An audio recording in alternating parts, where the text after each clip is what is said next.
Without further ado, we'll call the Youth Premier.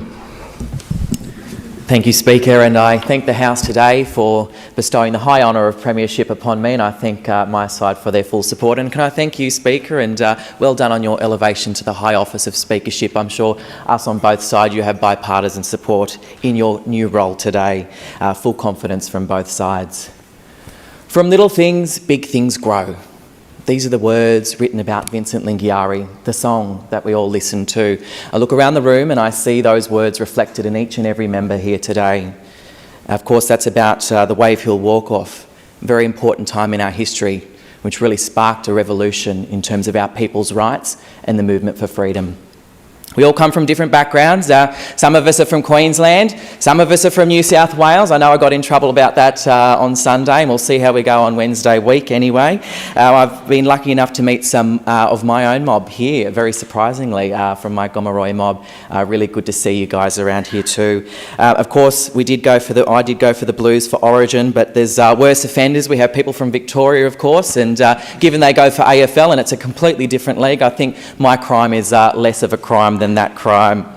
And I may remind people that, of course, in 1788 we didn't have state borders, so of course the state of Queensland didn't always exist, and certainly my tribe and my people would have been a part of modern day Queensland. So I'm definitely a Queenslander today, and I've chosen the red tie for that reason. But coming to the program, a lot of us came full of passion. We came with energy from our communities. We've been grassroots members of our local communities, and we get things done. We use our voice and we're deadly.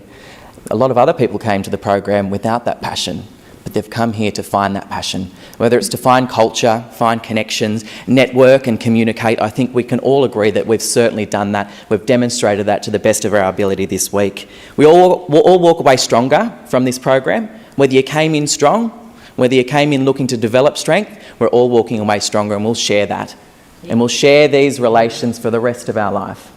We've made lifelong friendships and connections. It's that ball of light that's within us, and it's growing stronger and stronger. And I think together we can certainly prove that. Yeah. However, we will hear from those opposite. Unfortunately today, they'll start spouting about housing and how we can get things fixed. They come in here with band-aid solutions, and this leader of the opposition, wanting to form government sitting as the alternative, doesn't provide an alternative solution.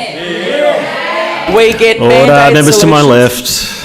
Thank you, Speaker. We get band-aid solutions from those opposite, unfortunately, trying to come in here and dictate the policies of this successful Bloom government. And so we on this side will tell you today why we don't vote for the motion on housing proposed by those opposite. They have the temerity to come in here and propose ridiculous solutions. I mean, it could make a cat laugh, that's one of my quotes, but more like a shiver looking for a spine to run up with the integrity of this leader of the opposition.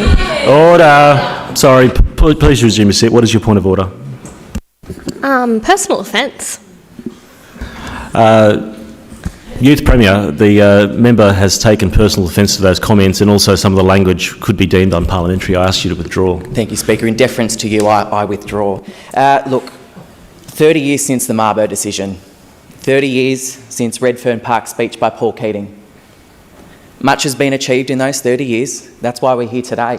That's why we've been here this week. But there's much more to be achieved, and that's why we're here today and this week. And I think when we go back into our communities, that's the work that we will indeed do. In the words of Gough Whitlam, maintain your rage and enthusiasm. We'll see some of that today.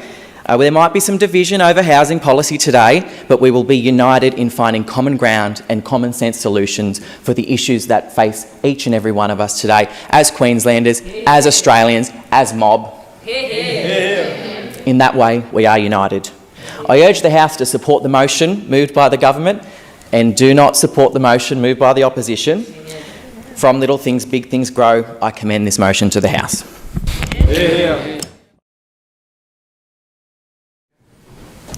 I call the Youth Premier.